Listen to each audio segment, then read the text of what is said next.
Hello guys, happy tracking channel everyone. So guys, yan papakita ko nga pala sa inyo yung i-pull out natin na 6WF1 na inline, no. So yung una guys, medyo marami kaming mga ni-revise or pina-check ng ating client, which is yun nga dahil nga 6WF1 inline, and then almost 3 months na rin po kasi namin inantay ito. Alam ko sa mga nakaka-experience dito sa mga pagkuha, syempre meron tayong mga hindi inaasahan, no, kadalasan puro mga delay. So alam, sa mga subscribers natin dyan na naka-experience, no, napakalaking abala din sa atin, no, which is tayo hindi naman lahat ng pull out natin ay perfect. So papakita ko din sa inyo guys na naging isang problema din namin yung sa pagpo-pull out, no, madami pang mga kulang na hindi natugunan ng yarda na napagkuhanan namin. So yun nga, nakakahiyaman, no? Pero magandang masabi na rin sa inyo, aral na rin to guys, no? So we try our best, no, na makapagbigay tayo ng talagang timeline. So dito kasi guys, no, walang timeline kasi yung pag-prepare ng unit sa atin. So yun nga, may madaming mga pina-revise na ginawa, iba hindi hinarap, no? Pero at the end of the day naman, ayos naman ng unit.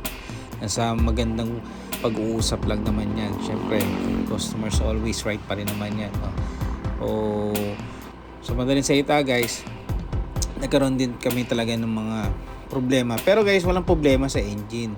Maganda takbo, maganda kondisyon. Yung mga minor lang, doon lang talaga kami na-delay sa unit. Pero nga, yun nga, lagi nyo din tatandaan guys, no?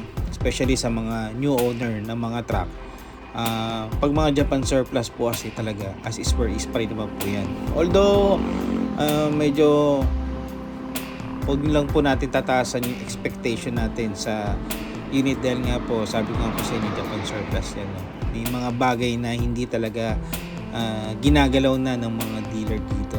So pero syempre yun nga, the end of the day ayos pa rin naman. So yung mga minor lang guys talaga, yun din talaga yung minsan hindi na rin ma-handle nung dealer, no.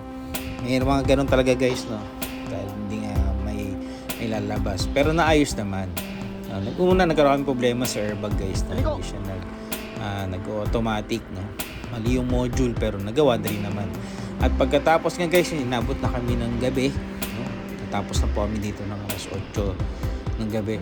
Yung Sabado kasi guys hindi natuloy, so kinontinue namin yung pagpo-pull out ng Tuesday, which is ito nga po, so bound to Laguna and Nueva Ecija po ito.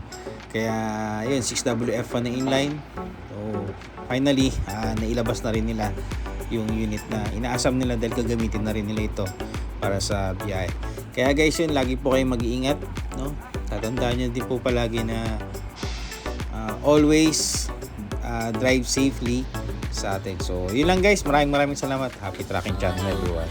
Thank you, bye bye, and God bless.